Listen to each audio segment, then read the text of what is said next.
এদিকে ৩ স্তরে জুলাই থেকে কার্যকর হতে যাচ্ছে নতুন ভ্যাট আইন। বেসরকারি খাত সংশ্লিষ্টদের সাথে আলোচনা করে প্রাথমিকভাবে ৫, ৭.৫ ও ১০% হারে নির্ধারণ করা হয়েছে। তবে কোন ব্যবসার ক্ষেত্রে কোন হার নির্ধারণ করা হবে তা আগামী বাজেটে ঘোষণা করা হবে বলে জানিয়েছেন অর্থমন্ত্রী আহম মোস্তফা কামাল। বিস্তারিত দেখুন রিয়াজ সেজানের প্রতিবেদনে। ১৯৯১ সালে প্রবর্তনের পর নতুন ভ্যাট আইন পাশ হয় ২০১২ সালে। তবে ১৫% হারে ভ্যাট আদায়ে মূল্যস্ফীতি বেড়ে যাওয়া সহ নানা আশঙ্কায় কয়েকবার চেষ্টার পরও আলোর মুখ দেখেনি। সর্বশেষ ২০১৭-১৮ অর্থ বছরে আবারও ব্যবসায়ীদের আন্দোলনের মুখে বন্ধ হয়ে যায় নতুন এ আইন। এবার তাই ব্যবসায়ীদের সাথে আলোচনা করেই ভ্যাট আদায়ের নতুন হার ঠিক করার উদ্যোগ নিয়েছে অর্থ মন্ত্রণালয়। রোববার ব্যবসায়ীদের সাথে আলোচনা করে কয়েকটি স্তরে ভ্যাট আদায়ের কথা জানান অর্থমন্ত্রী। প্রাথমিক সিদ্ধান্ত ক্যাবিনেটে উপস্থাপনের কথাও জানান তিনি।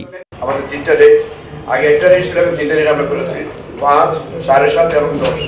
ঠিক আছে, এবং সেখানে আইটেমগুলো কোনটাতে ৫% হবে, কোনটা ৭.৫ হবে, কোনটা ১০ হবে, এগুলো সবগুলো ওয়াই ডিফাইন থাকবে। একটা শিডিউল তৈরি করবো, শিডিউলগুলো অ্যানেক্সার হিসেবে থাকবে আইনের সাথে। সুতরাং সবাই জানতে পারবে কোন আইটেমের উপর কত ট্যাক্স। বিষয়টি বাজেটে যাওয়ার আগে অনুমোদন লাগবে, ক্যাবিনেটের অনুমোদন লাগবে। সুতরাং এই মুহূর্তে আমরা একটা প্রকাশ করতে পারি না। কয়েকটি স্তরে নির্ধারণ করার নতুন এই ভ্যাট আইনকে ব্যবসা বান্ধব বলছেন ব্যবসায়ীরা।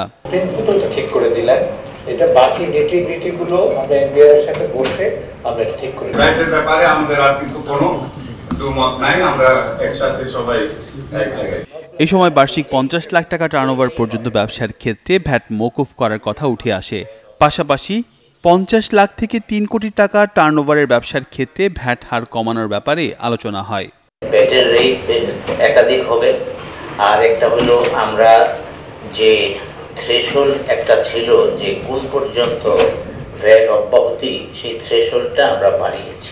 এই টার্নওভার ট্যাক্স সেটিকে আমরা আরেকটু রেশনালাইজ করেছি। এদিকে আগামী জুন মাসের ১৩ তারিখে ২০১৯-২০ অর্থ বছরের বাজেট ঘোষণার তারিখ নির্ধারণের কথা জানান অর্থমন্ত্রী।